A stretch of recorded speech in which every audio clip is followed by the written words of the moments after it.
বিসমিল্লাহির রহমানির রহিম। আসসালামু আলাইকুম। আমি জলপাইয়ের আচার বানাবো, ক্যারামেল আচার। এর জন্য নিয়ে নিয়েছি আমি এখানে 3 কেজি জলপাই। প্রথমে আমি সিদ্ধ দেবো। পানি গরম হয়ে গেছে, আমি জলপাইগুলো এখন ঢেলে দেবো এখানে, দিয়ে ঢাকা দিয়ে দেবো। আমার জলপাই সিদ্ধ হতে হতে আমি এখানে মশলা ভেজে নেব। প্রথমে আমি মরিচ ভাজবো। মরিচ ভাজা শেষ আমার। এখন দেবো আমি এখানে 4 চামচ ধনিয়া, 3 চামচ জিরা। কারণ আমার জলপাই বেশি, আমি 3 কেজি জলপাইয়ের আচার বানাবো। এখানে হয়েছে মৌরি আর হয়েছে আচারের মশলা, পাঁচফোড়ন যেটাকে বলে। এখন এটাকে আমি ভালোভাবে ভেজে নেব। আচারের মশলা আমার ভাজা শেষ। এখন আমি পাটায় বেটে নেব। অল্প সরষে দিয়ে আমি মশলাগুলোকে বেটে নিচ্ছি পাটায়।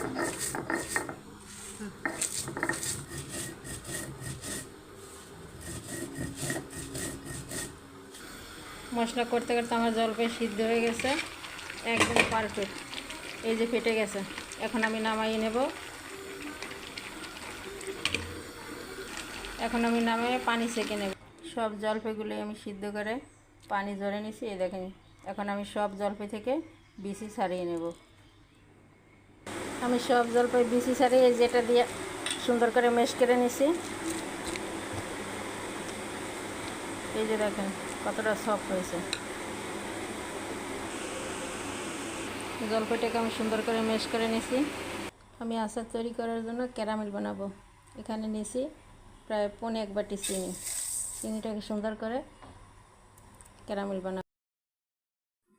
পারফেক্ট আমার ক্যারামেল রেডি। এই দেখেন ক্যারামেল অনেক সুন্দর হয়েছে। এখন আমি জলপাই দিয়ে দেবো ক্যারামেলের ভিতরে। এটা দিয়ে সুন্দর করে নেড়ে এখন আমি আচারটার ভিতরে দেবো স্বাদ মতো লবণ, বিট লবণ, কাশ্মীরি মরিচের গুঁড়া, মশলা।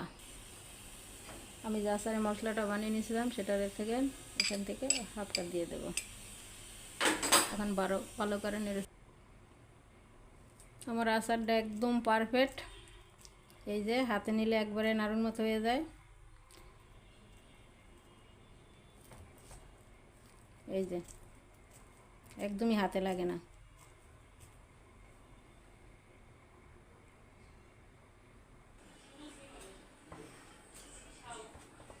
হাতে একটু সরিষার তেল মাখিয়ে নিলাম। সব নাড়ুগুলো আমি এভাবে তৈরি করছি।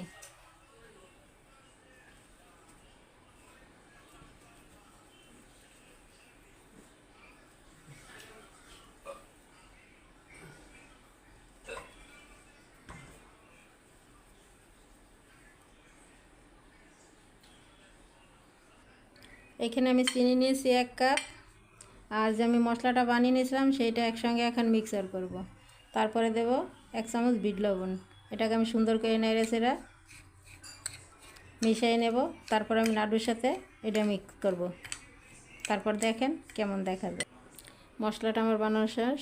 এখন আমি এই যে নাড়ুর সাথে এইভাবে গড়িয়ে নেব। এই যে দেখেন কত সুন্দর দেখা যায়।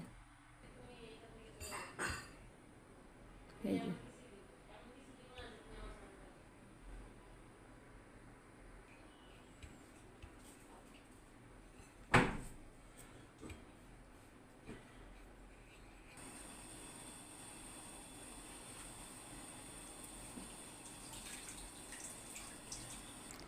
আমার নাড়ু বানানো শেষ।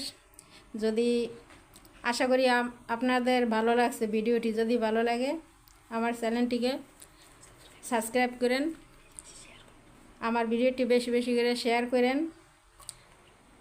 লাইক কমেন্ট শেয়ার করেন। আর যদি ভালো না লাগে তাও জানায়েন কেমন হয়েছে আমার জলপাই নাড়ুগুলি। সুস্থ থাকেন, ভালো থাকেন, আল্লাহ হাফেজ।